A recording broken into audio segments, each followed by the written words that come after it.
Shine ibibazo n'ibisubizo uko bodaringa step by step. Ubundi ufite telefone yawe ukadownloadinga application ya Shine. Winjiramo ugasigninga in nyine ugashyiramo email, ugashyiramo na password yawe. Noneho ukagenda ugachuzinga imyenda ese ushaka amakanzu n'amapantaro. Urabona nk'iyo kanzu n'urugero uyijyaho ugahitamo size yawe. Large, medium, ugahitamo iyo ushaka. Noneho iyo umaze guhitamo ishaka njye mbanza kujya muri review ni abandi bantu babiguze uko babibonye. Urabona nk'uwo muntu yaguze iyo kanzu nuko nguko imeze. Akenshi usanga ari amafoto bashyizeho amafoto meza, wasanga wajya muri review ugasanga naga amafoto ahuye na post ariko ubonye nyine ukuntu bimeze. Buri mwenda wose njye mbanza kujya muri review, ubundi ugahita ukanda aho handitse ngo add to cart uba wamaze guhitamo size yawe. Then ukagenda ugachuzinga ibindi bintu ushatse. Ku bijyanye na size akenshi ushatse uzajya uhitamo size wambara. Ntugire ubwoba bwo kuvuga ati ngo ndahitamo ikinini ngo bitazanga kunkwira, kuko iyo ari large iba ari large, iyo ari medium bayiguha ari medium. Urabona niyo kanzu ujyaho nyine ugahitamo inkweto, utubaga, ikintu cyose ushaka byose biba biriho.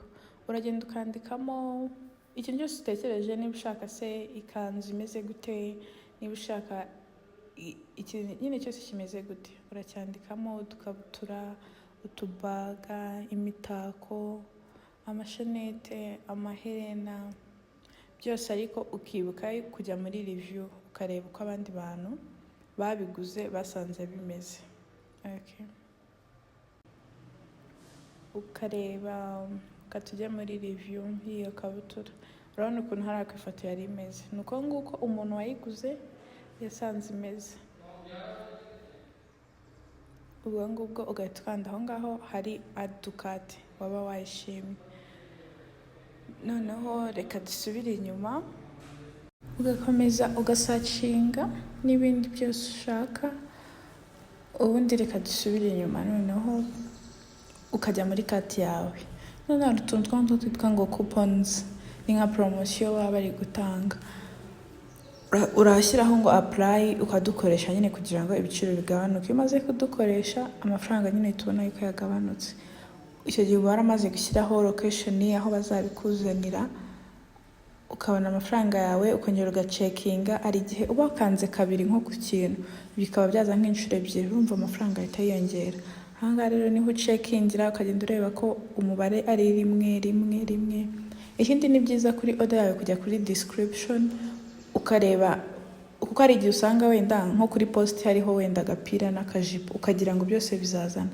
Rero iyo ugiye kuri description bakwereka nyine niba ari ikintu kimwe cyangwa niba ari ibintu bibiri.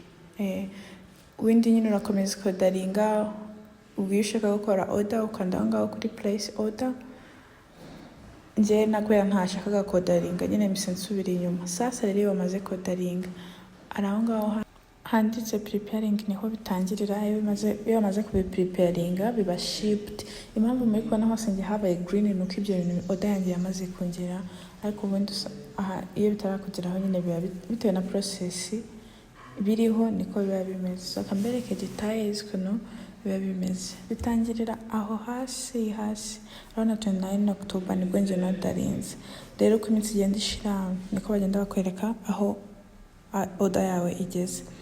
Then iyo bimaze kugera mu Rwanda uhita ubona akantu ngo custom clearance started. Icyo gihe rero ubwo nubwo ugiye kwishyura umusoro uhita ubona message kuri app yawe ikubwira ati urishyura amafaranga mu gihe kitarenze iki ngiki. So iyo umaze kuyishyura kuri services yawe iraguhamagara ikakubwira ati nubwo warashyize address ariko irakubaza ngo uri hehe, bakabikoherereza ahita by moto, nyine muravugana mukadiringa. Bikugeraho byibuze nk'ibyumweru bitatu, bashobora gushyiraho ngo nk'ukwezi ariko ubundi ibyumweru bitatu ni maximum. Ngiye byangezeho ku munsi wa 14 maze kodaringa. N'ibindi nongeye kodaringa nabwo ni muri iyo minsi nyine maximum n'ibyumweru bitatu biba byakugezeho. So Shine ntabwo ari scam pe, ibintu byawe bikugeraho. Then abantu bavuga ngo ntukarenze ngo $1 ayangaye, iyo wodarinze ibintu biri munsi y'amadolari 200 wishyura shipping fee ni amadolari 29. Urumva ni menshi, ubwo ni nk'ibihumbi 40. Iyo urengeje 200 wishyura umusoro kandi nawo mwinshi nka 1/2 cya oda yawe. Inama nagira umuntu ushaka kodaringa kuri Shein, shaka undi muntu nawe ushaka kodaringaho, then mugabane shipping cyangwa se muzagabane umusoro igihe byaje. Ikindi mwibuke kodaringa ibintu byinshi ku buryo niba guca umusoro, kubera ko umusoro urangana, wakodaringa ibingana gute, kantite yose umusoro uhora ari umwe. Byibuze niba guca amafaranga menshi azaba ahwanye na oda wakoze. Totali y'amafaranga ugomba kwishyura kuri Shein iba iri mu madolari. Noneho wowe ufite banki isanzwe si ngombwa ngo iba ari y'amadolari, amanyarwanda asanzwe. So bakwereka totali na tuvuge nk'ibihumbi 100. No, I mean amadolari 100. Amadolari 100 iyo yakubye mu manyarwanda mu busanzwe usanga ari wenda nk'ibihumbi 230 by'amanyarwanda. Noneho wowe expectinga yuko Shein iri bukureho 230. Wapi?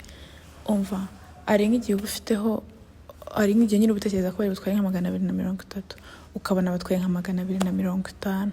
Nyine batwara amafaranga arengeje ayo utekereza bari buze gutwara. Ubwo nyine sinzi leta yabo ukuntu bakuba. Then ikindi nuko iyo imyenda yawe imaze kukugeraho cyangwa kuri review center utange review werekana ati imyenda yanjye nyine nuko imezeho. Ibyo ngibyo bifasha abandi iyo bagiye kugura nabo kureba, gukomparinga ifoto n'ubuzima busanzwe, reality.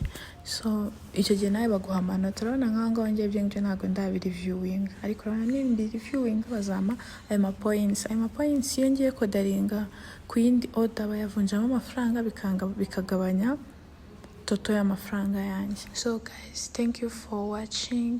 Subscribe on my YouTube channel.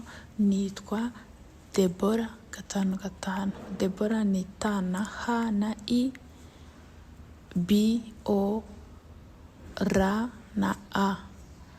Then nzajya nshyiraho amavideo atandukanye. Ni video nayo postinzeho, ukore comment, share. So undi muntu ufite ikibazo cyari cyo cyose cyangwa suggestion, igitekerezo, let me know in comment. Thank you.